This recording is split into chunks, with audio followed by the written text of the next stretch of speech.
Part 5, Another World. So I guess we're just, obviously we're going to the part where discussing, about the world. So Tom's experiment is what dragged me and Virtual into this world. Dante chuckles, relieved now that the mystery solved. Looks like we weren't the only ones, though. Mirror Demon. Never heard of it. Probably just some small fry from the demon world. Now that we know the location of the Babel Tower, we'll storm the tower and eliminate the Mirror Demon.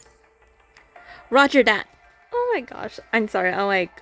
I'm so happy that if you see me gushing about Great Raven, it's just I miss them so much. So I apologize if I gush about them, when I see them on the screen, together. So okay, all that's left is Lib's frame, which if you've seen the Chinese, obviously, most likely that's Lib. If you've seen, but obviously it's gonna come up with pain because I swear always in Great Raven chapters is mostly the more painful. Not that all the other chapters were not painful as well, but in most cases, just always something with Grey Raven, happens where it's just very sad and it takes a while before it gets back to normal, So, piece of cake. Now that we're teaming up, I'll show that thing what I'm made of. Dante looks at Virgil standing on the other side of the screen. Hey, I already cut a deal with this commandant. I helped him take down the mirror demon, then he helped me get back. What about you? Tagging along? Virgil tilts his head slightly, considering Dante's words for a moment before responding. I'm gonna guess it's a no. Intriguing. It could be a worthy diversion. I'll accompany you to the Babel Tower. Besides, that mirror demon and I have unfinished business. Dante raises an eyebrow in momentary confusion, then remembers the video from earlier. Understanding dawns as he realizes what Virgil means by unfinished business. Yeah, looks like the mirror demon is using your identity to lead those hetero creatures. Seriously, who comes up with these names? Hetero creature? I mean, you're in the future, so... Anyway, I saw the video. Even though it only showed the lower half body, no mistaking it. That guy looked just like you, Virgil. Okay, sorry about that. Mirror demon. Mirror. You think this thing can actually copy people? Its fate is sealed regardless. The conversation between the brothers come to a pause. Seeing this, Lucia steps forward to speak with Alpha. Alpha, what do you plan to do? Go to the Babel Tower. She thinks for a moment before continuing. Luna detected unusual activity in the session network earlier. She believes it's filtering new agents, which is why I came to investigate.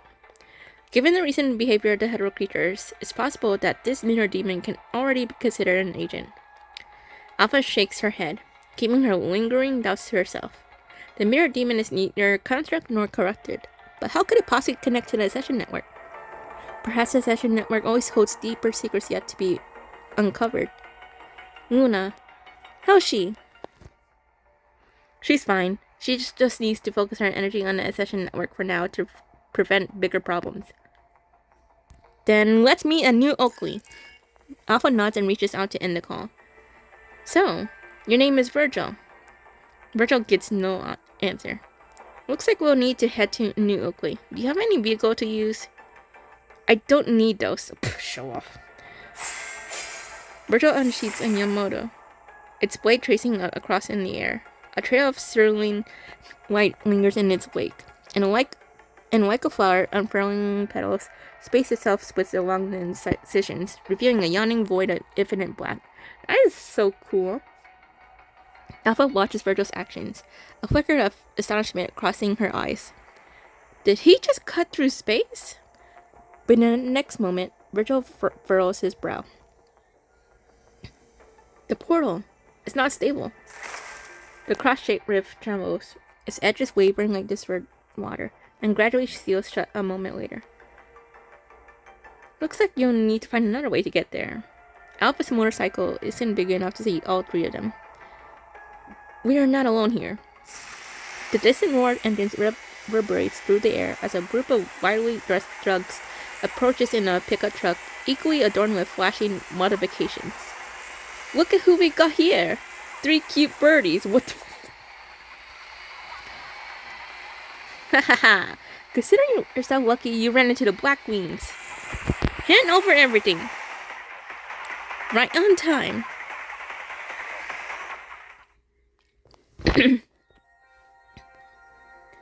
This is the data sent by Kelly.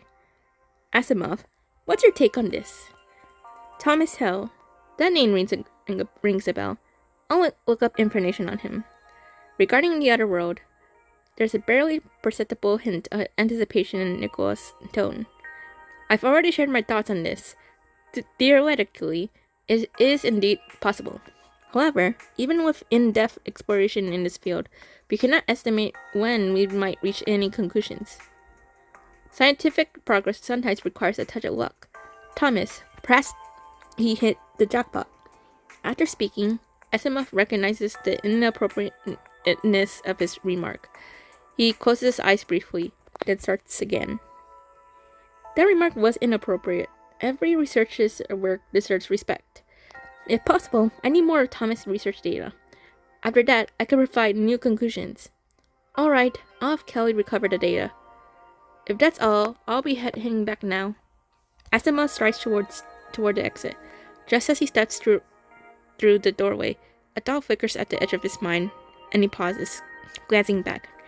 There, he catches sight of Nicola and Hassan, their figures swept with weariness, exchanging hushed words. Oh, and given the complexity of this research, I find it unlikely Thomas achieved it alone. He might have had external support. We're already on that. Asimov gets a slight nod, then turns and leaves. Could it be Corona? Oh gosh, not them again. Please no. I don't think that's very likely. Hassan sits in silence, leaning back in his chair with an uncharacteristic melancholy. It's a rare sight, since most of the time, he gets off an impression of determination and resilience. Another world. That's too far-fetched. Let's just focus on what's right in front of us. Hassan offers a knowing smile as he turns to his old friend. Aren't you excited about it too? Nicola lets out a disgruntled snort. Okay. But you're right. We are too small to have big dreams. Hassan straightens his back, returning to his usual composed demeanor. Back to our previous arrangements. Their conversation fades into the sterile glow of the office lights. Just another moment in the command center, where countless others move through the artificial radiance, absorbed in their busy task. And so, humanity presses onward, stumbling through these lights.